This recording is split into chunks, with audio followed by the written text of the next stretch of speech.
Get started. We're just waiting 3 minutes, and then we're going to start. So today we're gonna have Chris Wachira from Wachira Wines. I'm super excited to have them on the show today. Thanks so much for tuning in. And yeah, so I'm just waiting for 1 p.m. Wait a second. Uh-oh. So today we're gonna have I'm sorry. Okay.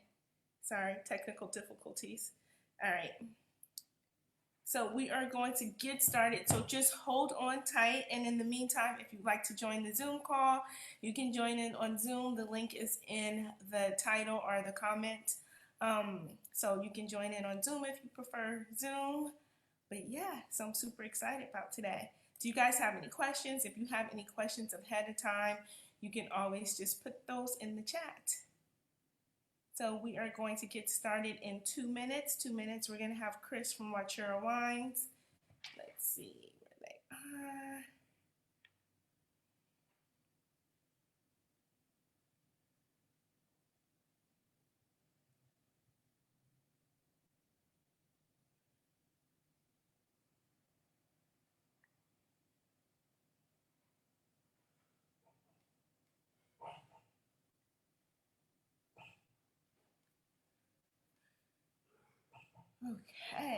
Okay, so it's like 1 o'clock already. So let's see. All right, so hi everybody. Thank you so much for joining me on Facebook. Today I'm hosting this conversation that I've been having like every Sunday. It's part of my Zuri Wine Tastings Wine Over LA online. It's online this year, and so I'm super excited about that because you don't have to be in LA to participate. But basically, um, it's called Diversity in Wine, and no, it's not. It's called the 8th Annual Wine Over LA. The subtitle is Diversity Wine Route. And basically, I wanted to showcase, and I've been doing this for years. This is the 8th year that I've been doing this. And I basically showcase wines that are made by people of color. So, made by, we have Black people, we have women, we have Native Americans wines that we're pouring. We have Latino wines that we're pouring. And so part of that whole weekend, leading up to that weekend, I'm talking to some of the wine brands that are actually going to be participating. So today we are talking to Chris from Wachira Wines, and she should be joining us any minute now. But we're talking to Chris from Wachira Wines. She's a participating winery in our whole Wine Over LA festival. So I'm super excited. If you have not gotten your tickets, you can get your tickets. They're on my website. It's zuriwine.com. I should actually put that in the comments too. So you can go to zuriwine.com and you can buy tickets to the weekend. It's a three-day wine festival that I'm super excited about. So a lot of people, if you're in LA, and people have actually traveled from the East Coast all the way from Maryland, Washington, D.C., give it up to Vino Vixens. They've come out a couple times. And then it's basically 3 days. It used to be 3 days in person, where Friday night we would have a winemaker's dinner. And then on Saturday, we would do a wine tour, either by bus or by train. Train was most popular, of course. And then on Sunday, we had our finale event, which was a wine tasting, a wine festival on a yacht in Marina Del Rey with like all these different winemakers that are people of color, that are women, and they're all on a boat. We have live music. We had live music.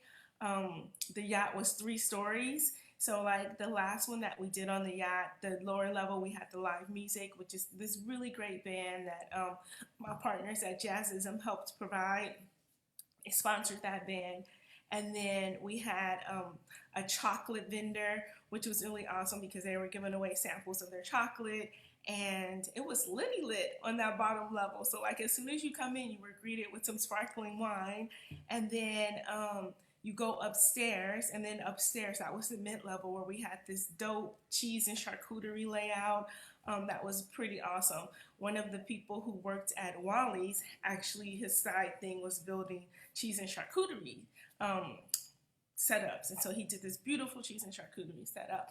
And then we had on the opposite side of that is where we had all the winemakers like lined up. So you can literally go from winemaker to winemaker, talk to them about their brand, taste their wines, and just have really good conversations and find out who they were, which was absolutely my favorite part of the whole situation.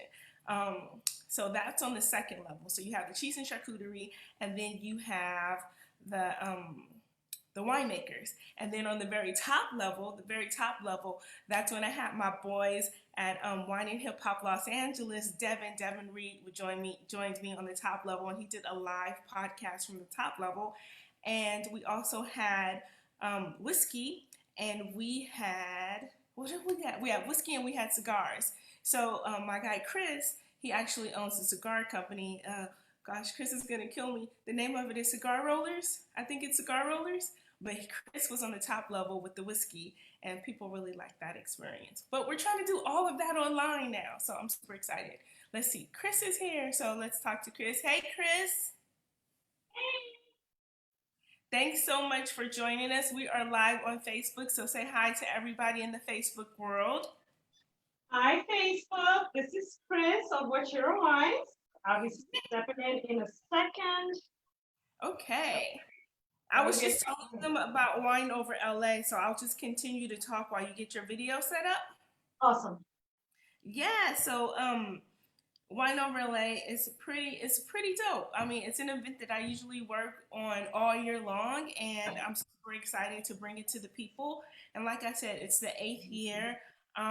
This will be Chris's second year participating in the whole event, and so I'm super excited to have her on board. Um, yeah, so this year, of course, we're practicing social distancing and we're going with the flow of COVID. We'll be back in 2021, and it will be.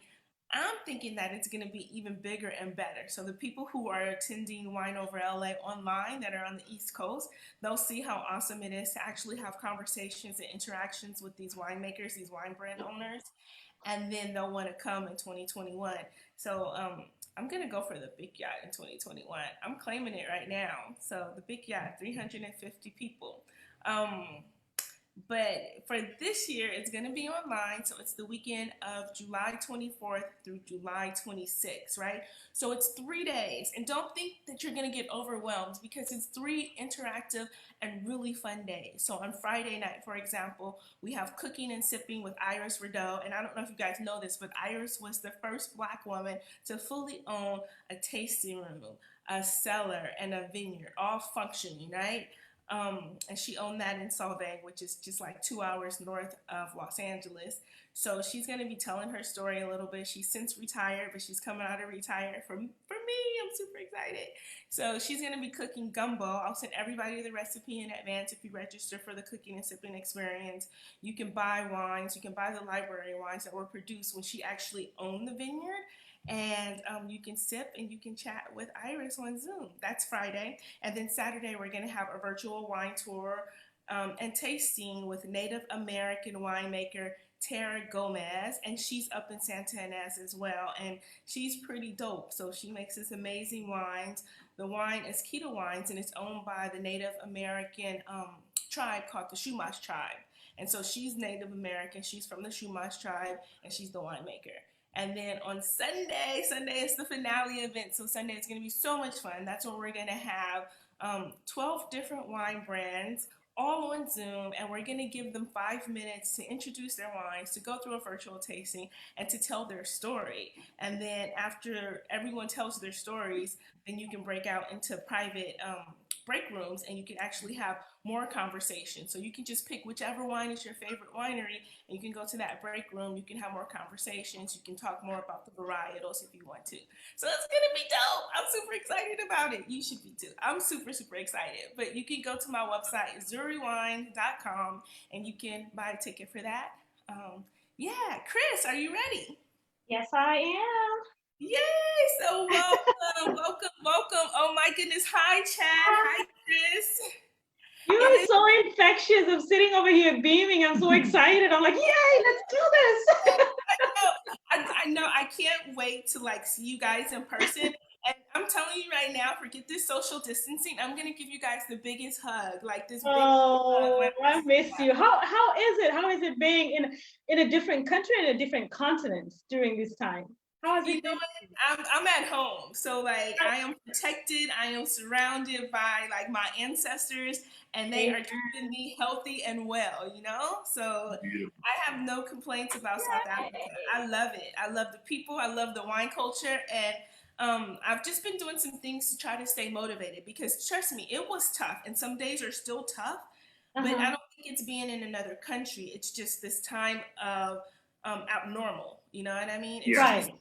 getting used to this new normal. So I've there's been days when I've been struggling with that. Like, yo, I'm used to like I'm used to having people over, drinking wine, like Oh talking yeah. to like the wee hours of the morning.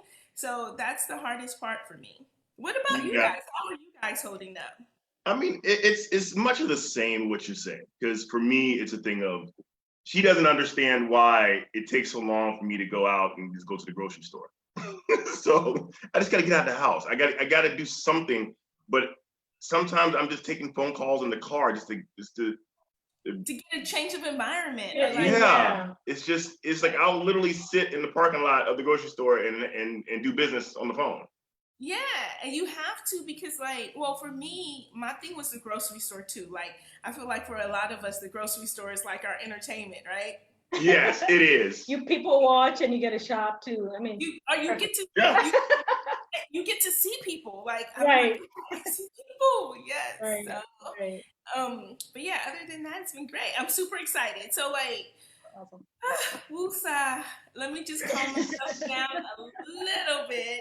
Let me properly introduce you guys. So this is Chad and Chris from Wachira Wines. Wachira Wines is it's a wonderful brand with delicious wines. Like they have this array of different wines, and I've worked with them so many times since I've met them, and they've been so generous and with their time and their space and their wines. And I just want to say thank you for that, first of all. Oh, Um, thank you. Good. Thank I you. missed some of the annual things that we were just getting to roll on, like the Anthony Right. Bar Association. I missed Hmm. it. Right. I missed the Lamert Park thing that we were gonna do this summer. It was gonna happen again. And that Um, was wonderful. Yeah, with Charles Wine Company and everything. Yeah. yeah, so I missed those events, but we will get back to them. Just a little slow down.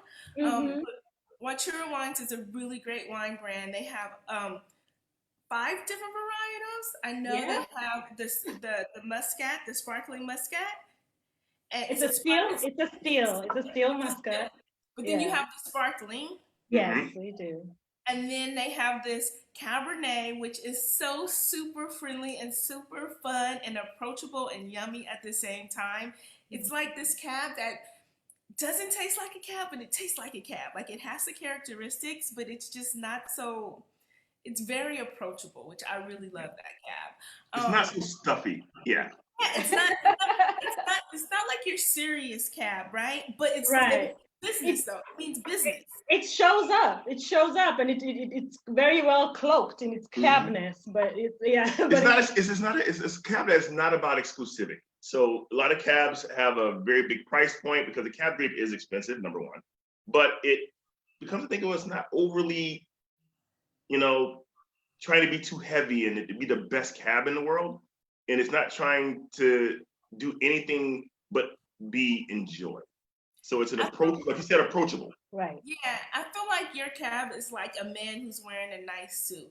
Nothing that looks like it's like Italian and super expensive, but he's just dressed nice. It's nicely tailored and he just And looks he good. shows up. You know, he And he's shows showing up. up. Yes. Yeah, so we'll get more into the variety. She's like, yeah, like my man. Yeah, I know. It's crazy right here. I love it. We'll get more into the varietals and then the Chardonnay. Can't forget about the Yes. Chardonnay. Um, but yeah, so we'll talk more about the varietals. But I just wanted to tell people who you guys were. They're based in like outside of Oakland, like Oakland, It's the city Alameda. county, A lot of Alameda. people don't know Little Alameda. Alameda is a little island right between Oakland and San Francisco. Right. So it's like two bridges and a tunnel. And literally, the Oakland airport, if it wasn't the airport, would be a part of Alameda. So it's So really the Alameda Airport, but nobody would know Alameda, so they call it the Oakland Airport. Is that how? basically, yes. Uh, They might not be very happy about that. I don't know. You know, hey, hey, they're like, Tuanni just renamed the whole I situation. know. I know, right? Yeah, I need clarity. But so thank you guys so much for joining me. Thank you so much for participating in the 8th annual Wine Over LA online festival. How exciting is that? It's the I'm eighth super one. That's excited. all. I'm like trying to learn everything I can about Zoom. I'm trying to figure out like how can I make it the most interactive so that people really feel like they're in the room with us, that they feel like Right. they're drinking with us and they're having a good time and they're part of the experience. Mhm. And that's what I want. So that's the vision. That's the goal. And Okay. thank you so much for joining in that goal. Can you tell me? Now I introduced you guys. I know I missed something. So can you guys just talk to us about who you are? Give the world insight. Who you are, who your mama is, where you come from. Okay. So hi, my name is Chris Wachira. He will kill me if I don't say I'm Dr. Christine Wachira. The founder, yeah, the founder and winemaker at Wachira Wines. I am Kenyan by birth. So I have that sort of that Kenyan heritage in me, and that's the Wachira wine. So Wachira is our family name. It is it's a name that's been passed down for generations. It's a Kikuyu name for those of us who know Africa well in East Africa, and it means one who deals with cases, like an attorney or a judge. But for us, we have cases of wine.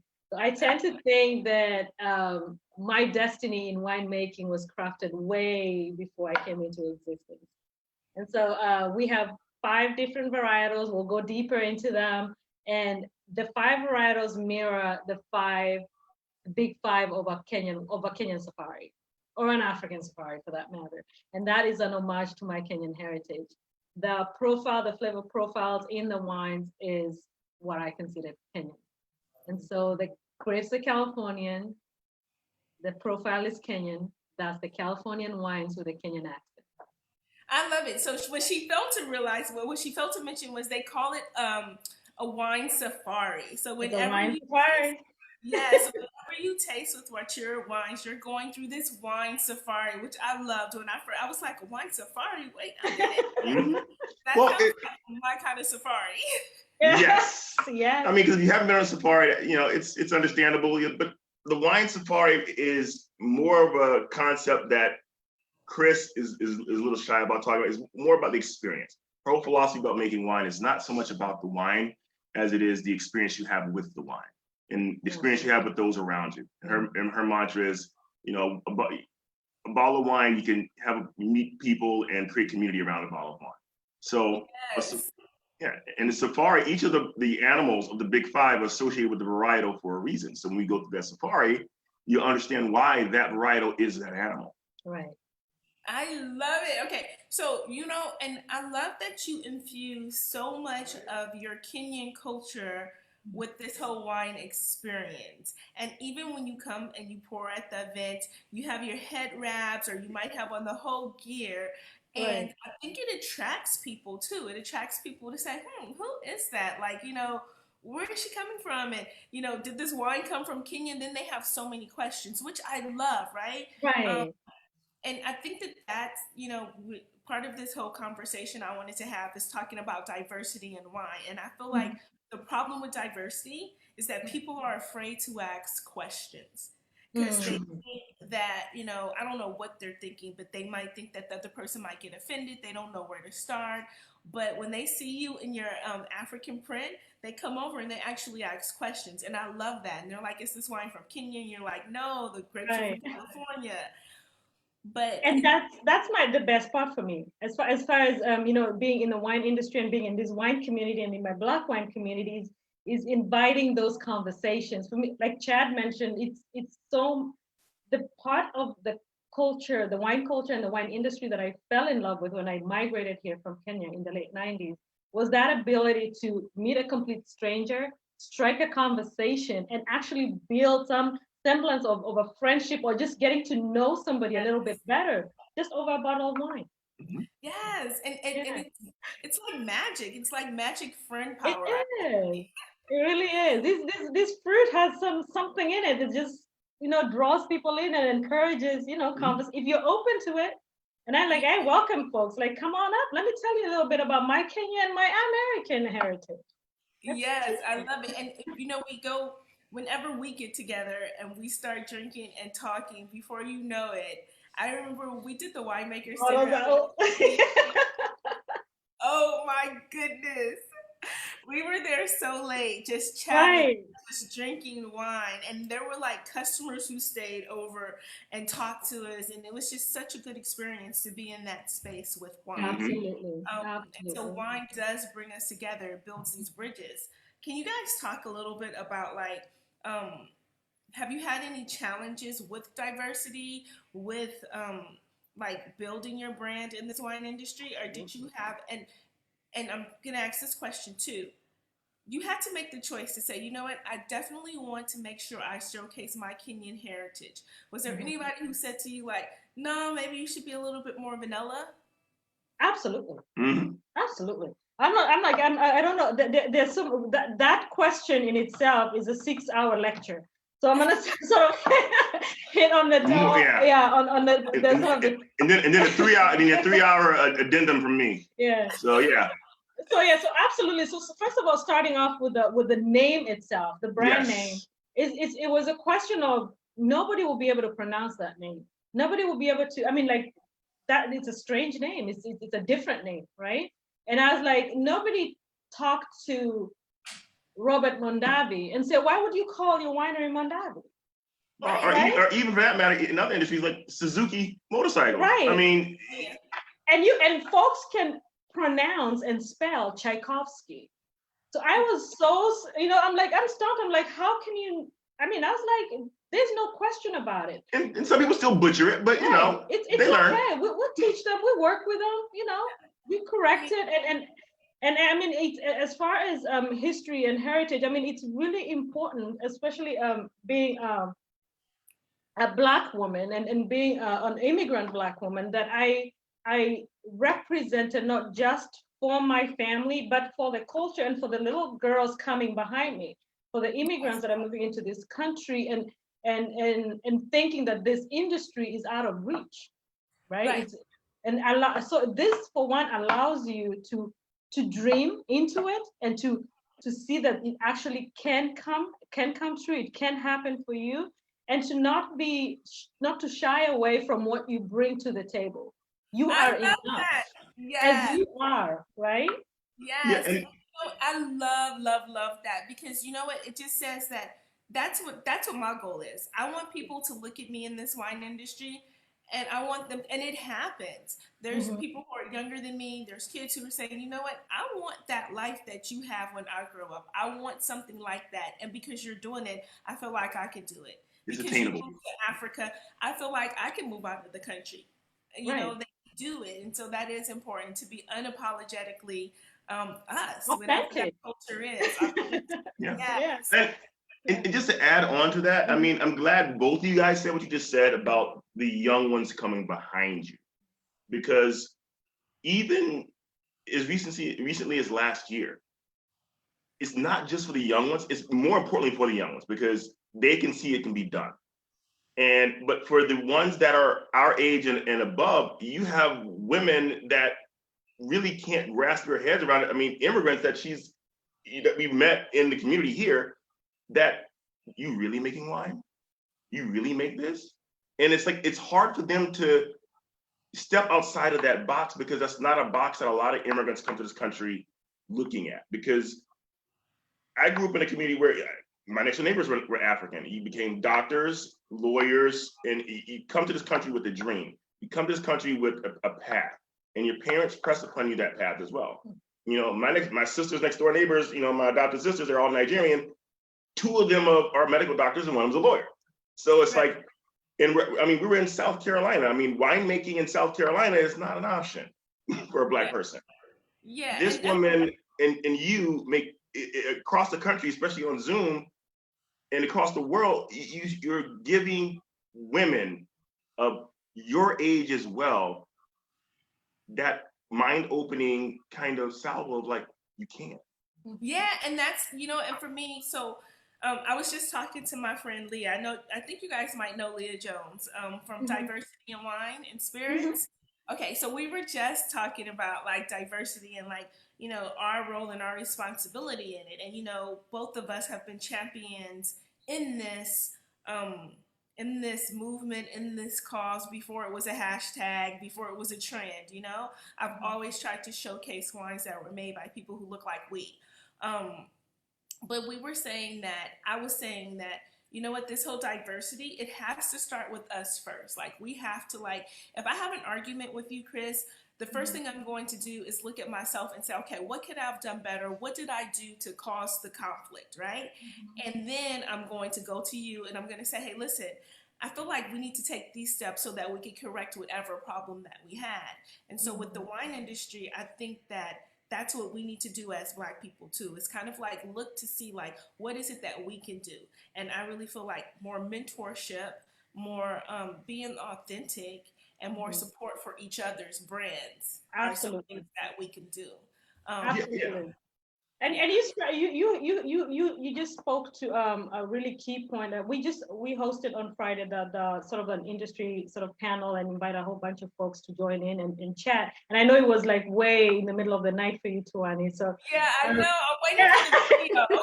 I know. But one of the things we talked about, and one of our key takeaways was the issue of building trust amongst ourselves as Hmm. people, as Black folks, and in this industry, both as winemakers, as consumers, as event planners, as somms, it's just how we build trust within our community so we can have those conversations, like you said, some of them which may be difficult, but Hmm. how we can also build each other. So if I taste your wines and I think, you know what, it's good, but it's missing a little something. Because when I've Hmm. tasted XYZ wines from this region that your wine is coming from, they taste like this, and this is why they're very popular. Then I can bring that to you and share it with you, and you receive it as a sort of trying to build you up, not tear you down. Yes. So when we build trust amongst ourselves, then we can, we can We use can that. grow We together can grow together. We can all elevate. and have those different conversations because sometimes someone may do something that you may think is undercutting you or you don't like it or you think, you may hear they said something about you, but you go to the source. Mhm. This is not high Yeah. school. This is business.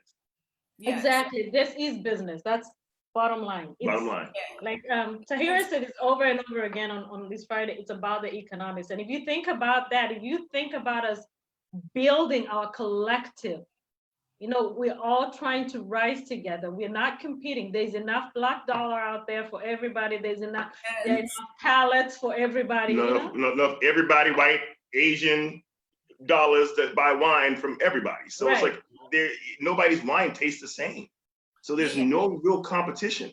If you thought there was a competition of black winemakers, white winemakers don't think that. Go to Safeway. Look at it. Right. Go to But any wine market. But then too, and even if there is competition, right? Because like, come on, there's competition. But then like, you know, gosh, what else did I read this? No, Monica. So one of my customers, my favorite customer, she's here in South Africa with me, and we were talking yesterday. I was talking to some Black South African winemakers, but we were just talking. She made a comment and she said that everybody has to run their own race, right? Everybody has to run their own race, and you have to run the best race that you can. And it might Right. be a competition, right? But that competition should motivate you. It should motivate you to Mhm. be the best and to bring the best to the table. And I feel like that's what I do too. So like my Zuri wine tasting events, I want them to be the best. And it is a competition. It's a competition with everybody in the world because when you say you came to a Zuri wine tasting event, I want you to say, you know what? I have the $75. It's going to Zuri because it's the best. And that part is okay. And I think we have to learn how to say, you know what, it's okay if we're in competition. That doesn't mean that you're my enemy. It just means that we're both trying to run the best race that we can. Mhm. Mhm. But so when I think I about, I think sorry no, to go call. ahead, So, go so ahead. I think there's a difference between competition and striving to greatness. Because I think if we individually strive to greatness, then you present the best of you. Yes. You present, your focus is on you and not on the next person. So Mm-hmm. you will always show up at your best. regardless of everybody. And have no problem if I'm getting invited to, like, for instance, Paula may call us from P. Harrell Wines and call us and say, I'm competing, I'm placing my wine in this competition. You guys should place your wines in competition too. Yeah. But a lot of folks will not do that. Because then you feel like if I put my zin and you bring your zin, then my zin might win and yours might, you know what I'm saying? So you're striving to greatness. It's understanding I have no problem. Right, I have no problem, because when you show up great and I show up great and somebody else shows up great, the collective is incredibly great. Yes, right?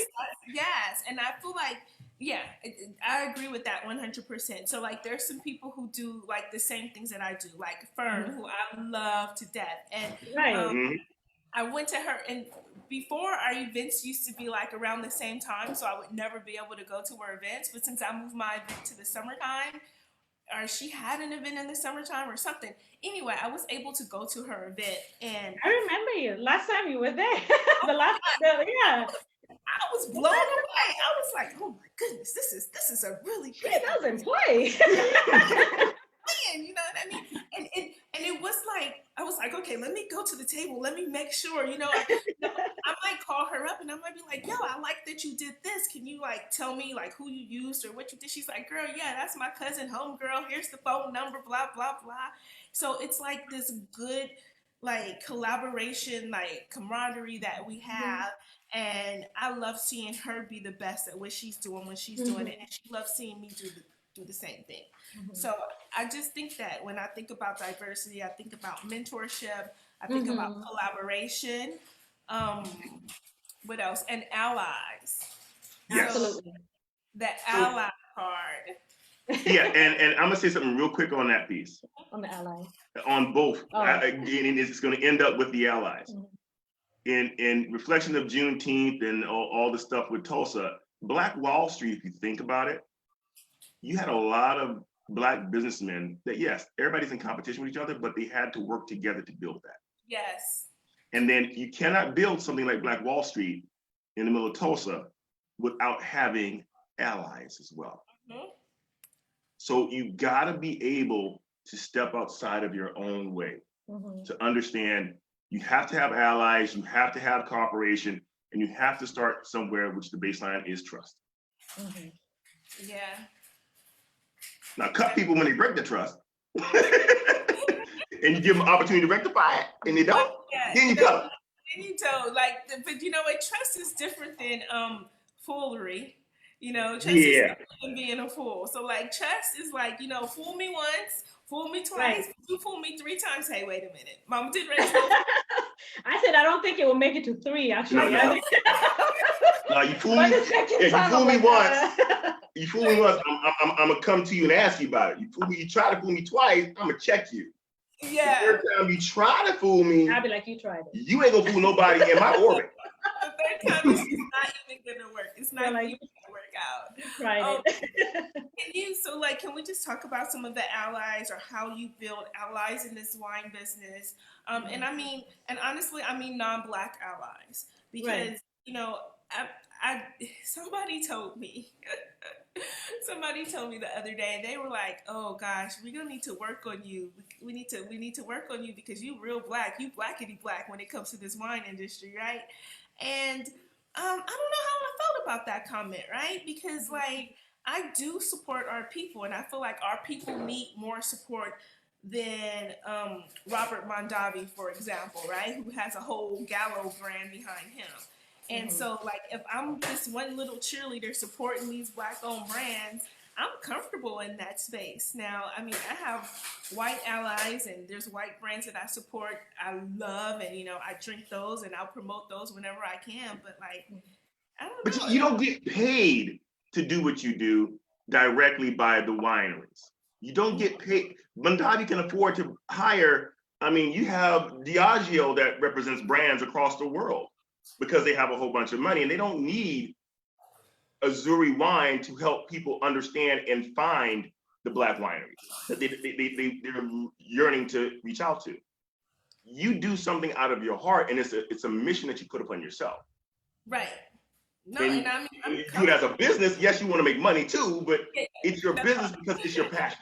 Right. Yeah, that part.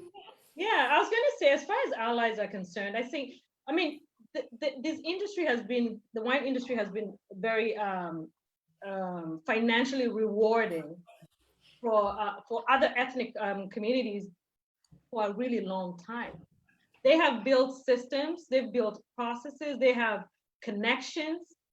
So it's important for us. I mean, to ally. land ownership is the number one. It's important for us to ally so you can learn the game. Yeah.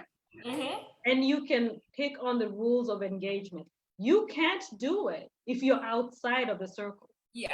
You have to be inside the circle to know the game, to understand the rules. Then you can curve out what the takeaways that you need to build our community. That's like, for instance, right, and bring those allies that want to support us, that want to act as mentors. We utilize those spaces if they want to act as mentors for folks who want to get into crafting their own wines. If they want to act as mentors as far as how do you create a business out of wine. Do you necessarily need to grow the vines? Can you just purchase the grapes? Can you just purchase the juice? A lot of those things, to be honest with you, Tuanni, a lot of that information we learned from Ally. Yeah. Right. Yeah. And it's because we don't have enough of us in the industry right now to be able to be everything for everybody. So we have to build off of these allies that are currently in the industry, learn, and then pass this down to folks who look like you and me who are looking to come into this game. Yeah, the first winemaker I met when I was in college was Phil Houston, who makes honey wine. His wife is Ethiopian, and he was in Oakland, California. But the first winery I went to was Wente because my uncle was a member there in Livermore. I didn't know Phil Long had been in Livermore during that time, and Phil Long Longevity Wines has been around for a long time. I didn't know Mac McDonald. I didn't know Lou. Right. I mean, it's a thing of you don't know what you don't know. Yes, you don't know what you don't know. Yes, right. and that has been my thing for so long, and that's why I'm so passionate about, like, you know what, I want people to know. I want people to know about Wachira. I want them to know about the Phils and about the Macs and about, all these wonderful people in the wine industry. So yeah, I mean, I think that we just have to leverage our allies too. Like, I would be remiss what I was saying, because one of the things about us, so I'm Chadwick Spell and COO, but also we have a distribution company. And when it comes to the wine industry, distribution of any industry, distribution is one of the biggest hurdles you have. Yes. Because as a small winery, you can't immediately just go to a Young's Market or a Southern Wine and say, I want you to carry my wine. You don't make enough, number one.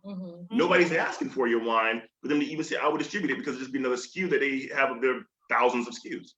So I started out with an Austrian importer who was a next door neighbor in LA, Morndale Imports. I learned about wine more so in European wines, in German and Austrian beer. So for me, that Austrian and his son, Austrian and Brazilian, Cat, taught me a lot about wine and about distribution. So we have our own distribution company to distribute makers of color and women. I love that part of it, and I talk about that all the time. Like, that's my pet peeve. It's like, you know what, we need to figure out this distribution piece of it. You know what I mean? We need this distribution piece of it to be nationwide, worldwide. As a matter of fact, we need to getting these wines to the African continent, and then bringing wines that are made by us from the African continent to the U.S. Yeah. So we are licensed importers, exporters, distributors, and wholesalers. So we do all of that. But we've been focusing on our retail for the Wachira brand, but we also distribute 2 liquor brands, one from Atlanta, which is Island John, and Denord Spirits out of Minneapolis. Right. Chris Montana. Both brothers that make wonderful liquor. And did you say Montana? Did you say Montana? Chris Montana, yeah. Chris Montana. Okay. That's his name, but he's out of Minneapolis. Oh, okay. No. I thought he was in Montana. I was like, oh, they got us in Montana too? Okay. Oh, I don't know about all that. But they probably do. They probably do. We just don't. We everywhere. We just don't know. We just don't know. Yeah, Right? they And we have probably PRL. And we have PRL. We're now distributing Paula's wine as well. Nice. Okay. Okay. So we have this very lofty goal, and you know what? When it started off, we thought it was lofty, but now I'm actually thinking, you know, it is It's actually the right time. it's achievable to be the Wakanda of alcohol, and I don't see why not. It's absolutely No, doable. and it's definitely doable. And I mean, I keep telling people, I'm like, you know what? We need a Wakanda wine club, right? A serious Wakanda wine club where it's not dispersed. You need to coin that because he was saying that the other day, and now somebody else going copyright that and trademark it. Right, Hurry up. But and then like every time, and I know I talk about this all the time, and people tell me, "Oh, it's impossible. You can't do it. You can't do it." But that's what wine. But this is what Wine Over LA is. Wine Over LA is like my test baby to say, you know what? How does this business model work? How do we do this, right? Let's all come together and we can pick one distributor, send all the wines there once a month, and then have this customer base and then send the wines to these people. I mean, it's not brain surgery and other people do it. There's Wink does it. Like, there's people that are doing it. And so my pet peeve about being in this industry is when people tell me what we can't do, what we cannot do. Like because one of my best allies is a distributor. Like the first wine that we distributed, because it was hard to get other Black wineries to come on board, was R&B Cellars. So he used to make wine for Rosenblum and then Rockwall in California. And he's been in the business for 25 years. Older white guy, his name is R&B Cellars, and he has a nice big tasting room on the water. But he switched to us almost 3 years ago as a distributor, locally, in Northern California. And we brought Paula on, so we were growing slowly because we want to make sure we can produce. But at the same time, it's getting to that point where it's like, if he has his own facilities and he's helping us, he's one of my mentors, but we've been distributing his wine for 3 years. Why won't you let me distribute yours? Because I'm not, if you don't want to sell it on our retail site, that's fine.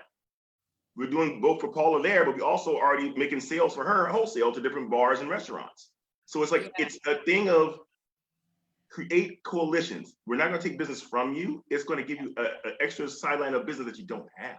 Right. Yeah, exactly. So I think that, and that's the only way for us to get these products across the country or across different continents. You have to have this coalition. We have to start, our first ally should be each other, really. Absolutely. And that reminds me of the next. So like this whole Wine Over LA, but these conversations are so good that I want to have this seminar, this wine business seminar that's online where, you know what, we can break out. Like if you're interested in distribution, you can go into the distribution room and talk to the people who are doing distribution and ask them any questions, and then do like these hackathons where we can come up with like, ways of doing things. I know I was in South Africa and I was talking to some winemakers there, some women winemakers, and they have the same problems that Black Americans have as far as not having the capital, as far as land ownership and distribution to get their wines out into the market. And I told them, I was like, for me, I'm the type of person, I'm always like, stop waiting for the government to hand you something or waiting for somebody to do something for you. Just take control and do it yourself. Why don't you guys are in the room right now. Why don't you guys all just share in on a space, rent a space that's in downtown CBD, Cape Town, put all your wines in that retail shop, make it a tourist attraction. People can go to that one spot for all the Black and shop all of you. Exactly. And then you can actually schedule the tours to different wineries from there. Can you imagine? And that'll be the pickup spot. How awesome it would be, because before COVID, you posted pictures of yourself in what I forget what it was, but it was like a seaside type. It was a picture. There was the ocean was in the background. I forget what city you were in. But I told Chet, I was like, okay, this is gonna be our destination this year. We are just gonna surprise you. We'll just show them. We'll be like, we're here, and then COVID happened. I had picked it out before COVID, and I was so looking forward to it. But can you imagine how awesome it would be to go there and know, I'll go to Cape Town or Durban or whatever it is, and I can go to this one destination and shop all these Black wineries. Right. Like, how dope would that be? And then they can Wouldn't that be sell space on it. That would be so dope. And they can do events in that space. They can do a whole bunch of things. They can, do education in that space. So people come in, they want to learn about the brands, they want to learn about the wines. Like I was saying, you make it a co-op. So like if you're part of that co-op, once a week, you have to come in there and do a tasting, like in person, you know, of your wines or whatever. But things like that, that's my vision, is for us all to come together and do things like that, because it would be dope to have one in a major city like LA. Like you have no idea. You have no idea. There's one coming to a city near you. Exactly. With that exact concept. You know what? Some winemakers around here already know. You know what? Winemakers already know. I'm gonna tell you right now, save me a night for Tuanni Wine Night. So for Tuanni Wine Night, I will be all up in the house. Yes. It'll be once a month, so you have some time to plan. Yes. Once a month. I'm already planned out. Like, no, I could teach a class about anything in wine right now. Shoot, there you go. We might have you on a big screen. So yeah. Yes, I love it. Oh, I'm super excited. I can't drum roll. I can't wait for that.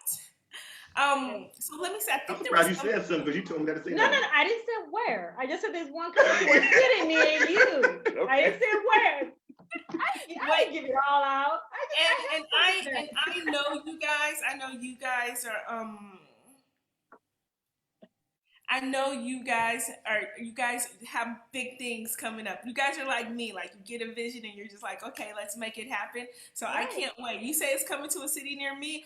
I have good plans for that. And you know what? We're gonna get some South African wines in there too. So there we go. Yes. Awesome. I can talk to you guys. Oh my God, I can talk to you guys forever. I love this. Let's tell them about the wine real quick. I know. Can we? We forgot about the wine. All things I'm gonna wine, let you start that. All things wine except the wine itself. Exactly. All right. Do you want to guideline it? Do I just jump right in? Let's just first say hi to Monica. Hi, Monica. Thanks so much for joining in on the call. Hi. I wasn't even gonna come in because I saw your message late, but I said, let me at least peep in, and I'm glad I did. We are glad that you did too. I was just trying to see, there was somebody named Greg Sherwood. I think he was trying to like pop in on the Zoom call. The link is, I'm going to put the link in the text in the comments. Okay, so let me see. So I'm going to put the link in the comments on Facebook. And if you want to just pop in, we're going to go through the wines and then we can have more conversation. But there is the link if anybody wants to pop in. All right, so like let's take me on this wine safari. Monica and I are in South Africa, so I don't even know if we're able to get the wines, if we even ordered the wines or what, but we're trying to get our 12-pack for Wine Over LA delivered here. So maybe you can help me out with that and tell me what the possibility of that is. All right. So like you want to go through the wheel? So okay, so we call it a wine safari for the reason. So Chad is showing you sort of our tasting sheet, and it has all 5 varietals. We start on the right, on the top, that's the Buffalo, and that is our Chardonnay. We're stepping back to the Cabernet, that is the Rhino of our safari. The Elephant is the Zinfandel of our safari. On the bottom right, we have the Leopard, which is a Muscat of the safari. And then finally on the left, we have the Lion, which is our sparkling white. And bottle-wise, this is what they present like. This is the Chardonnay, it's the Buffalo. It is beautifully blended Chardonnay wine. It has both steel and oak barreling. So you get a little bit of that butter, but then you still also get a little bit of that acidity from the steel barreling. It pairs beautifully with a lot of saucy foods, a lot of the pastas, creamy pastas if you want, but it also all of our wines stand beautifully by themselves. So, and the reason they stand beautifully was the California wine with the Kenyan accent is one of the things that a lot of people really don't understand. How you explain that is, in Kenya, they don't really pair food with wine all the time, they eat and they drink. So it has to really stand on its own. And what that really means is, it's not going to be that typical California overly buttery Chard. 60% of people that don't like Chardonnay like ours, because it takes you to a place of something that's really smooth, even not too stark in any direction. Right. So it will taste pretty much different than what you expect it to taste Mm-hmm. if you're used to having California Chardonnays. Nice. Yeah, and that's all of them. Right. When I moved to California, this was a Chardonnay was my first wine. It was my first love. And I couldn't, I had to move away from it and went into Pinot Grigios and yeah. And just for the lightness and ease of drink, because the Chardonnays got way too buttery. It's way too heavy and it just wasn't working for me. Yeah, that typical California Chard. Absolutely. So the second, here is a Cabernet, the Rhino. This is how it presents in a bottle. It is 13.5% alcohol. It is lighter than your typical Cabernets in California. So it is. She's going through it quickly, so. Because I'm looking at the clock. I'm looking at the clock. So I will go quick. I will go quick. So Rhino. Rhino is known for the social nature of the herd. Right. Okay. Just like our Chardonnay is the most social of our wines, and it covers a large area of cuisines, like the Buffalo Cold covers a large area of the Savannah. Rhino. Our Cabernet is before our Zinfandel for a reason. Mm-hmm. The Rhino can propel itself up to 40 miles an hour, just like our Cab is surprisingly light on its feet. It is actually lighter than our Zin. The grapes are from Napa, Lodi, and Paso Robles, and it will surprise you. It takes you back to where Cabs were not too heavy, not too tannic, and every Cab, it doesn't have to be $100 a bottle. This is a Cab that you can drink every day. So it's a high-end, everyday wine. Mm-hmm. Elephant. To the elephant. Okay, I'll just hold the bottles and he can speak real fast. Elephant is the boldest and the heaviest of the big five. Okay, this is Zinfandel. The big five is the big five because you know what? They're the most dangerous, hardest to kill. They're the most dangerous, you know, and they might hurt you if you go too fast too. However, the elephant actually allows itself with a loud trumpet, just like our Zin is the boldest and heaviest of our wines. The Muscat. Yes. Our club members call it. Drum roll for the Muscat because this is what we're going to be girlfriend wine over LA. Yes. Girlfriends in the bottles, where our club members call it. Also, I call it the unofficial wine of Wakanda because the leopard is the most versatile of all of the felines on the Savannah. But a black panther in Africa and Asia is a leopard, black bearing. In North America, South America, it's a jaguar or a puma. How much alcohol is in the Muscat? What's the alcohol? Only 10%. That's why it's girlfriends in a bottle, because you sit there and drink a whole bottle, don't even realize. You will empty that bottle real quick. Oh yeah, that's you can go all night. On a hot summer day when it's nice and chilled. And it's not syrupy. It's not your typical Muscat either. So that's what I try to explain to people. It's a little bit different. It's really balanced. So it has a lot of nice little acidity on the back end. So it's not heavy, it's not syrupy, but it's still sweet. It's just right. Mm-hmm. Nice. And here's a party starter and the party ender. This is the Lion. It's all sparkling white. Mm-hmm. Go for it, babe. So the Lion is the most communicative feline in the safari as well. People don't realize that. But because people think the lion is everybody's just afraid of it. It's not just fear. The lion actually communicates with looks and stance and everything else. It communicates way more than people ever give it credit for. So this one communicates well at the beginning and at the end. It's very smooth, very balanced, lightly sweet, not too much, but it's dry. It's a brut with an extra dosage. It makes it almost going in a demisec family, but it's not quite a demisec. So it's a lion that actually it starts your day. It can end your evening. And that's what I encourage folks. I'm like, don't just save your sparkling wines for special occasions. Have a sparkling wine because it's Tuesday. Well, just pour you some bubbles, and it's a very, very elegant sparkling wine. And it stands on its own. So a lot of sparklings you have to make mimosas with. No. This one stands on its own, but if you do make a mimosa, it's the bomb. Yeah, it will blow it out of the How I do with retail places, I have to make a mimosa with the restaurants. Make a mimosa what you make a mimosa with right now, and then make a mimosa with ours. Oh, I've not had anybody say ours was not better yet. Yeah, a lot of folks switched out of their whatever their preferences were. Some folks were using Prosecco's and La Marca. We went to that. Nice. I love that you guys have such a wide range, but not a huge range of grape varietals, right? So it's like the perfect them out. It's 5, right? So it's just enough to like taste through the lineup and get a good experience without getting tired. It's growing though. Right. It's growing. We're crafting blends. Oh wow, really? Some red blends, some white blends. Rosé first. The rosé is coming first, and then there'll be a red and a white. Yeah. Okay. So we've been working on a couple things here and there. So the rosé is gonna be first. We were hoping to have it out by the summer. I know we just crossed into summer, so maybe by August. Yeah. We should have it bottled by no later than September. Yeah. Well, that's perfect. So you'll still have it in time for summer. So you can still have a rosé all day. Yeah, all day, every day. All day, every day.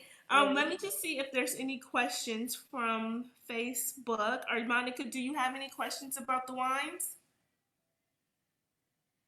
I don't know. Maybe she checked out for a second. No, I'm here. I just have trouble. Oh, okay. I do have a question. So I was late on the call, so I missed a lot of your discussion. So I'm going to listen to the replay on Facebook. But I am excited to taste your wine. Oh, thank you. Beautiful. Thank you, Monica.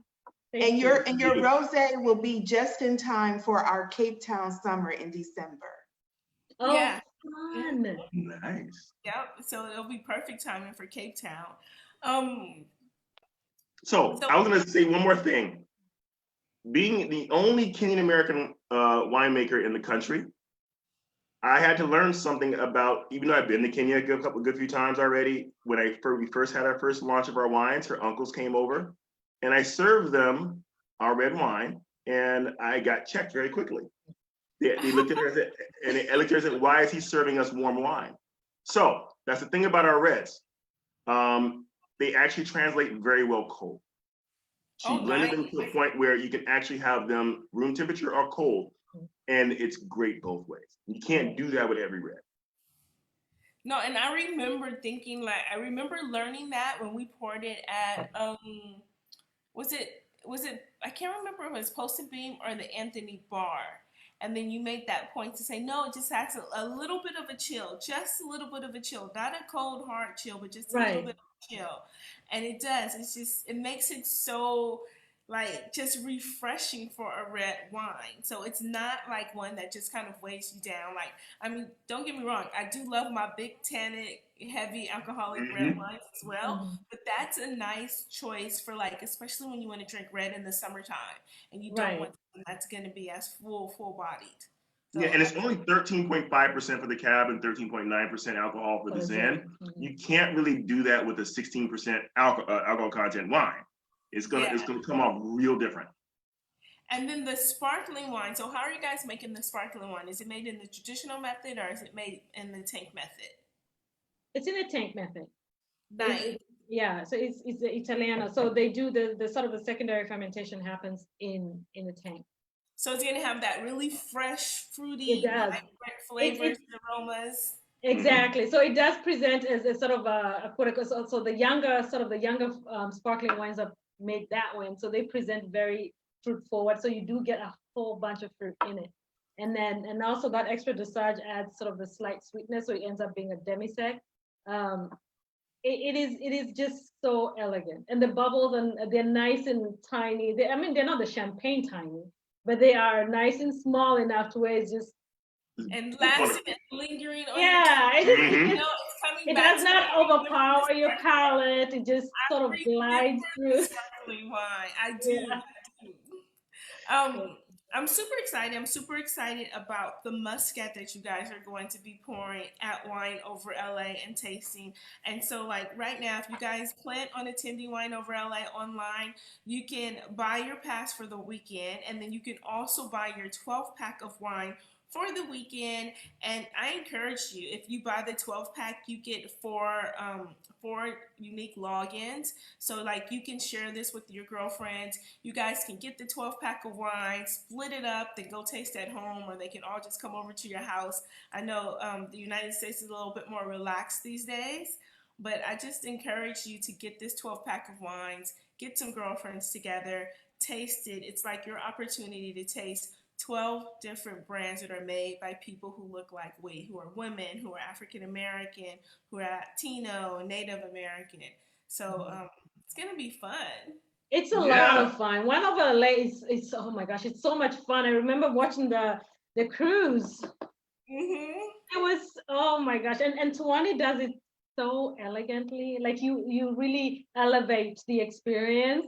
So when folks show, it's not your regular old, kick it with a couple of glasses of wine here and there. No. There's class, there's music, there's substance. You learn, you interact.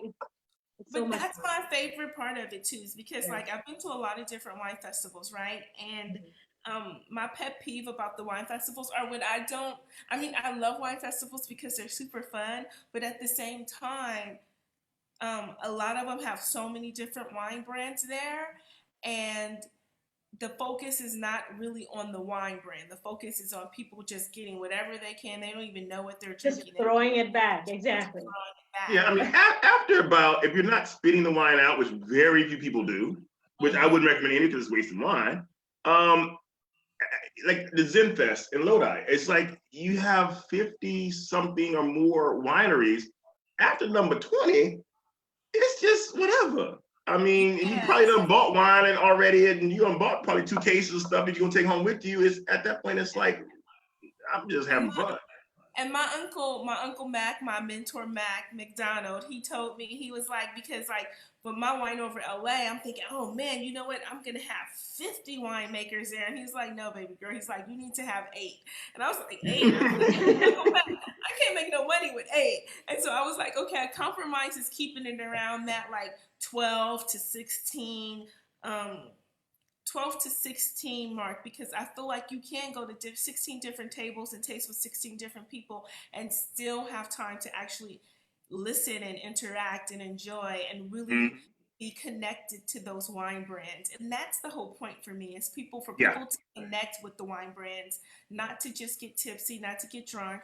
Now we do have a good time, but the whole point is for me to connect people with wine brands. Exactly. So, and that's a good number, honestly. That's a very good number, because I mean, literally about 20 is the max you can do. And actually have a one person go around. If everybody's doing like, 1 ounce or half ounce or whatever it is, you can actually do 20 wineries or less and actually get to understand what you're drinking and learn something. And I know when I go to wine festivals like that, if they have too many, I'm like, okay, I need to study beforehand, and I need to figure out who I'm going to go to and why I'm going to go to that person. So I have to kind of like strategize if there's too many. But with this amount, it's kind of like you don't even have to strategize. And then with it being online, there's literally 12. We're going to send some tasting notes with their kids when they get their wine, and you can kind of know what to expect, and then they can have questions for you. I'm just super excited about this. It's gonna be it's gonna be all over. Yes. Yeah, it's gonna be a lot of fun. I'm even gonna have my South African crew, because it's gonna be like early morning for us. So I'm gonna have my South African crew. Maybe I can find some Zuri Wine Tasting onesies or something and just invite people to my place. I don't know. We're gonna make it fun. It'll be 5 o'clock somewhere. All right, I can endorse that. Onesies, yes. Yes, right? Wouldn't that be so cool if we were all in our Zuri Wine Tasting onesies? And absolutely. A Zoom call? We got to make that happen. I'm sure there's somebody I can find to make them for me. And I'm going to call after this is over. Yes, call me, please. Let me know who's in Africa who can help me. Who's in South Africa, because Africa is a big continent. Yeah. Okay, well, thank you guys so much. Is there anything else that you guys want to add? Like, where can people find you? So we are online on wachirawines.com. It's sharing on Instagram. We are Wachira Wines. On Facebook, we are Wachira Wines. So very easy. It's their namesake, Wachira Wines. Just type in Wachira Wines in Google. They will come up. Make sure you follow them on Instagram. Follow them on Facebook. I don't know if you guys have a YouTube channel, but you can follow them. Yes, we do. And it's Wachira Wines. Follow them on YouTube. Instagram, Facebook, Twitter. YouTube, Twitter. I mean, and people always ask me, like, how can you support? Like, what's the best way to support? The best way to support is to pull out your wallet or your credit card, swipe, swipe, swipe. If you can't afford it for some reason right now, why don't you follow them? Because one day you are going to be able to afford it. The world is going to open up again and you will have cash flow. So in the meantime, click that and button. tell somebody. And tell somebody. Tell somebody. And get together with a friend and join the wine club, and we'll send you a whole bunch of different stuff. Yeah, that's a perfect idea for the wine club. Join with your friend, and then that's an excuse for you guys to get together and drink once a month. But yeah, so follow them, support the brand when you can, and thanks for listening. Anything else you guys want to add? Monica? She might need a moment. This was so informative. I am so glad that I came in, even though I was 40 minutes late. This is amazing. I love you guys. You guys are such a great energy you present online. Oh gosh, you have to meet them in person, Monica. You will love them. Monica's been traveling the world, so she missed Wine Over LA last year, and you didn't come to any of the winemakers dinners that we had at Post and Beam, right? I don't think she was. I didn't, but you know what? I'm gonna have to do better with my schedule. But I've been traveling the world for 2 years chasing summer, and ended up in a South African winter. Winter, yes. Winter finally caught up. Oh my goodness. I love that, Monica. I love that. And she might join you and leave me here for a little while. I know. I want to travel the world and chase summer. I want to do that too. We'll take good care of Chris. It'll be work. She can come down and check out some. Yeah. It will be work. Yes, it will. We have one person who's joining the call. I'm just gonna let her in right quick. Oh, maybe she changed her mind. Okay. So I think she changed her mind, Mary. Okay. Oh, there she is. Hi, Mary. Let's see. Hi, Mary. Thanks for joining the call. I don't know if you had something to say because we were just about to end it. But if you had a comment or a question, hey, she just sent a. If you have a comment or a question, you can put it in the chat. Otherwise, we are going to check out. This will be posted on YouTube. Oh gosh, now I think, you know what? Now I think I'm getting The 10 Little Niggers by Nick Lowen, best publisher in New York. 10 Little Nigger Boys.